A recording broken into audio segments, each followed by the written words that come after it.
Hello and welcome to Enchantment of Eternity's Top 10 TV Shows of 2020.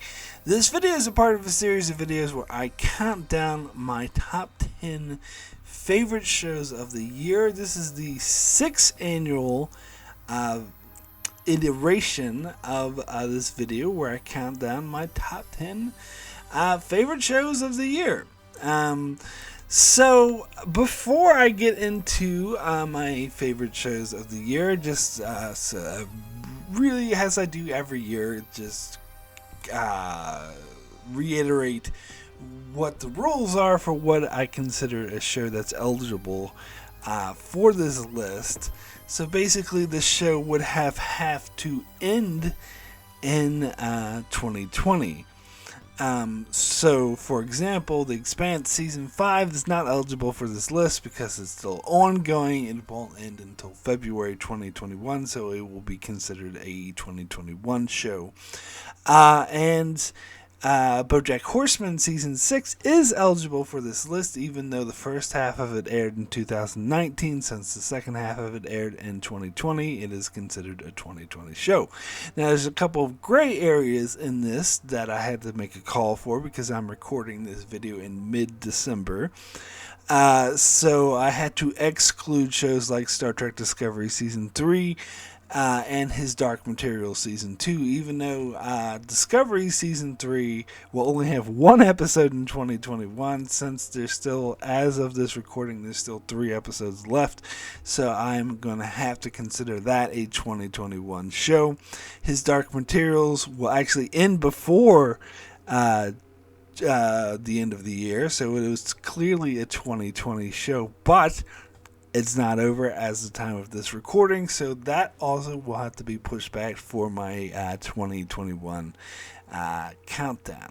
So I have seen 22 shows this year, which is about average. I usually see between like 20 and 25 shows every year, and so I'm here to count down my 10 favorite. That is the season that aired this year. So, usually every year, I start by counting down my top 3 most disappointing shows of the year. But to be honest, there weren't any shows eligible for this list this year. So, this is going to be the first time ever that I'm not doing that. That I'm going to forego my most disappointing list. That's not to say every season every show I watched this year was absolutely brilliant and amazing. There were some subpar shows, but they weren't necessarily disappointing. Like, they were either new shows or shows that I kind of didn't expect that much from in the first place. Whereas in the past, I usually were able to come up with 3 seasons that were a downgrade from the previous seasons, so they were disappointing. But this year, wasn't able to do it, so I guess that bodes well. So instead, I'm just going to jump straight into what I consider the best shows of the year. But as always, I will start by naming some honorable mentions that didn't quite make my list. We'll start with Star Trek Picard. Season 1, my first honorable mention. Now, Picard was a very polarizing show. I mean, not by some people loved it, some people hated it. I mean, I hate some parts of it and loved other parts of it. Like, the first episode in particular was amazing, and then there was episode 5, which I thought was absolute crap. And then the finale, like, there were some scenes I loved and some things I thought really did not like. So I was really back and forth on Picard, which is probably why it didn't make my top 10. But there was enough goodness in there, like the acting. Having Patrick Stewart helm the show is always a good idea, that I was able to make my honorable mentions. Next honorable mentions is Devs. Now this, I'm not saying season 1 because I believe it is a 1-season show. It's a limited series, whatever you want to call it. This show was recommended to me by a Patreon supporter, and I checked it out, and it's a very interesting sci-fi show that I liked. Sometimes, though, it did get a little too pretentious and up its own ass, particularly with the ending, which I wasn't a huge fan of. But again, there was enough goodness and enough really interesting sci-fi concepts to make me really enjoy the season. So, and my final honorable mention will be Ozark Season 3. Now, this year, I watched all 3 seasons of Ozark. I hadn't seen any of the previous seasons when they came out, which is kind of a shame because I prefer the previous seasons, but they didn't make my list because I didn't watch them until this year. Season 3 was the one that came out this year, which I did think was kind of a drop from the previous seasons. In fact, the first half of the season I thought was really slow paced and boring, and I kind of lost interest in the show altogether. But the ending of the season, they kind of pulled it back and went back to that greatness of the first 2 seasons and ended really, really strongly. So that's why it makes my honorable mentions.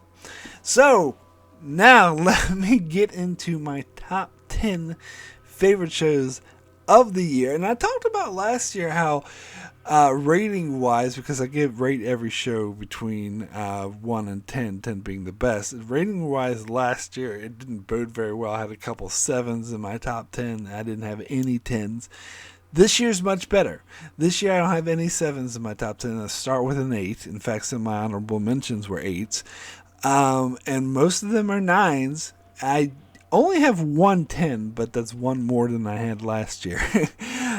So I think this was a better year for television. Anyway, start with my number 10 favorite show of 2020, and that is Star Trek Lower Decks Season 1. Now, this is the first time a modern Star Trek show has made my top 10, which is odd since I'm such a huge Star Trek fan. I believe Discovery might have made an honorable mention. Picard just made an honorable mention, but this is the first time it's actually in the actual top 10 itself. And Lower Decks, I think, actually is the best iteration of these modern Trek shows so far, anyway, because it does feel like an actual Star Trek show, and it's more consistent in quality than Discovery and Picard have been, with the characters having a very, strong through character line. And I think this show does a really good job of blending a sci-fi Star Trek show with an animated comedy show, which I know a lot of people really spectacle that it would be able to pull it off. But I skeptical. Did I say spectacle? Skeptical. Anyway, didn't think they would be able to pull it off. And I think it did. And I think it pulled it off really nicely. But, it still wasn't perfect. It still was at its heart an animated comedy. So I think the show does still have some growth to do, particularly the first couple episodes weren't that strong. So it could get better, but yeah, I think it was pretty good. So anyway, move over to my number 9 favorite show of the year, and that is Hannah Season 2. Now, Hannah Season 1, I believe, made it higher in my list last year. So I did really enjoy this show, and I think that it has really strong characters. This season wasn't quite as good as the first season, but it was still really good. Like, I heard some people thought it wasn't good at all, and it was a real drop from the first season. I disagree. I think the core relationship between Hannah and her friend, whose name I'm blanking on, it's been a while since I've seen the season, but their relationship I actually thought was strong, and her need to try to rescue her from the school that she was trapped in, and her having to deal, because after her father died, she had to deal with, I think she sort of latched on to her friend, and how the villain in the first season sort of became her ally. Like, I thought that was really, really good stuff. So, now let me get into my number 8, which is Lovecraft Country Season 1. I did really much enjoy the show. A lot of people recommended it to me. I think some people pass it off like as the greatest thing since sliced bread, which I don't think is quite that good. But it was still really good. I was still really impressed with it. I thought it was interesting. Like, it was throughout, it was kind of a horror-esque fantasy sci-fi show. But each episode, as I covered in my review of it, sort of has its own genre or own subgenre. From the haunted house episode, from the possession takeover episode, from the Indiana Jones adventure type episode, from the time travel episode, from the existential interdimension travel episode. And it does all these, like, sort of, and the storytelling is very reminiscent of, like, 50s and 60s serials. However, it does it through the lens of African Americans, mainly following an African American family, and also developing the racism that existed in the 50s, and making a lot of commentary on that, a lot of strong, powerful commentary on that. So the combination of all these things really worked for me, so I thought it was a pretty good show. Next, we'll get into my number 7, which is Raised by Wolves Season 1, another HBO show, new show that came out this year, although this one was specifically HBO Max. Really enjoyed the show as well. I was skeptical about this one because it was created and directed by, or the first episode anyway was directed, but it was created by Ridley Scott, who produced the show, and I am not a fan of Ridley Scott. Most of his, barring Alien, which I liked, but I don't think is that great. But most of Ridley Scott's stuff, like Gladiator and whatnot, I really don't like, and I'm not his fan. So I thought maybe, and the Prometheus stuff I thought was really kind of pretentious. But Raised by Wolves, I think, was the Prometheus, like, the essence of what they wanted to do with Prometheus, but done correctly. And first of all, done outside of the Alien universe, which is what they should have done in the first place. And it is kind of very philosophical, but at the same time being a very intense, suspenseful, horror-esque story, which I'm actually surprised that the first episode went a lot further in the storyline, telling you of a really dark, like post-Earth or post-apocalyptic show where the human race is like in dire straits, and it's pretty intense, and there are a lot of Lost-esque mysteries, and it does appear from what we hear from the showrunners and whatnot that they do have a very specific, like, I think it was 5-year plan, maybe it was 3 years, can't remember off the top of my head, but they had a very specific plan. So unlike Lost, it doesn't seem like they're just making shit up as they go, that they do have specific ideas for all these mysteries they're introducing. So it's very intriguing. So all on board for Raised by Wolves. Anyway, we'll now get into my number 6, which is The Boys, Season 2. Now, in retrospect, I think I decided that Season 2 wasn't quite as good as Season 1, but they're both really good in their own sort of way. I think part of the reason why is Season 1 was really shocking, and it was like really refreshing that a show would actually go these ways and have really sort of dark, twisted satire. But when Season 2, of course, you've already seen Season 1, so you know what the show is about now. And the story did drag a bit towards the beginning of the season, particularly the middle of the season. But there were some really great character bits in the story. Like, I think this season was better in regards of its exploration of the characters, particularly some of the more minor characters, like, the other boys. such as Mother's Milk and Frenchie and Kimiko, who I think this show did this season did a much better job of fleshing out. Also, I loved the exploration of Huey's relationship with Starlight and Billy Butcher's relationship with his wife.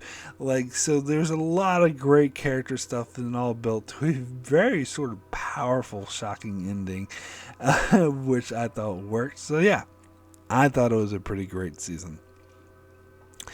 So now we'll get into my number 5, top 5 time of the year, and we'll start with my number 5, The Mandalorian Season 2. Now, I am very surprised that it's ranked this high. The Mandalorian Season 1 didn't even make my top 10 last year, didn't even make the honorable mentions. I just thought it was kind of okay, average, and judging by the first 2 episodes of this season, I thought the season was going to be even more average, and I almost considered just to not watch the show. But starting with episode 3, the show really improved because it started to actually stick to telling the main story, and instead of having this same episodic episode week to week where the Mandalorian goes and helps villagers out from the evil raiders or whatever, which they did every freaking week, and it got tired. But they actually started to delve into the deeper story, which they did a great job. They introduced a lot of characters. Apparently these characters already existed from some of the Star Wars cartoons, but maybe that's why they were able to do such a great job of introducing them, but they did. I didn't even need to see the cartoon to get a feel of these characters and feel how much the lore and the world building was amazing. They really drew me in. But of course, at the heart of the show was the relationship between the Mandalorian and Baby Yoda, whose name we learned is Grogu, which was really the strength of this season, and that's really the way the season ended. And that final episode blew me the fuck away. I thought it's what really made the season rank as high as it did, because the final episode was like the perfect ending to the season. It did make me realize, I would say that final episode was probably better than any of the modern Star Wars movies, personally, and it just makes me realize that Star Wars is probably better off being on TV now than it is in the films, but that's just me. Anyway, we'll get into my number 4, which always makes my top 5. Better Call Saul Season 5. Absolutely loved this season. It got deeper in. We're getting closer to the Breaking Bad time, so it's getting deeper and starting to feel more like Breaking Bad and getting deeper into the lore. But at the heart of it is still exploring the character of Jimmy McGill and basically his downfall, how he's turning into Saul Goodman, a spineless lawyer. And how he's losing that stuff that made Jimmy pure and good. But the one thing he's still holding to is Kim, who's still holding him back. But Kim kind of went through her own dark side journey. And having that sort of symbiotic relationship and how it affects each other. And how their relationship kind of starts to die when things are normal. It's only when a lot of crazy shit happens that they sparks up again. It shows you just how toxic their relationship is. But but in some cases it's really tender and pure. So it's a really interesting line, a dynamic that the show manages to thread perfectly. So absolutely love season 5 of Better Call Saul. So, now we'll get into my number 3. Top 3 now. This is kind of hard to figure out where it goes, which one goes where.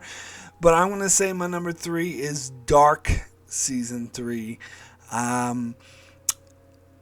Almost a perfect ending to the show. I think deciding to end the show after 3 seasons was great, because I think had they tried to keep it going for longer, the show would have been, and that was my worry too, that the show would just go on and on and on, feel like they're stretching out the story. So when I heard they were ending the show at season 3, I thought, wow, what a great decision. And they did a really good job at that. That final episode was absolutely amazing. It was probably like the perfect way to wrap up this whole show. Now, I do think, and maybe this is why it only ranks at number 3, not number 2 or 1.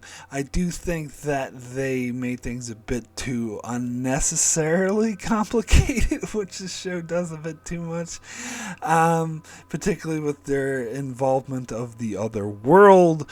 I wasn't as interested in that, and I didn't think there was, maybe it just made things too overly complicated. But a lot of things they did get right, and it's just so impressive just how everything is ties together perfectly.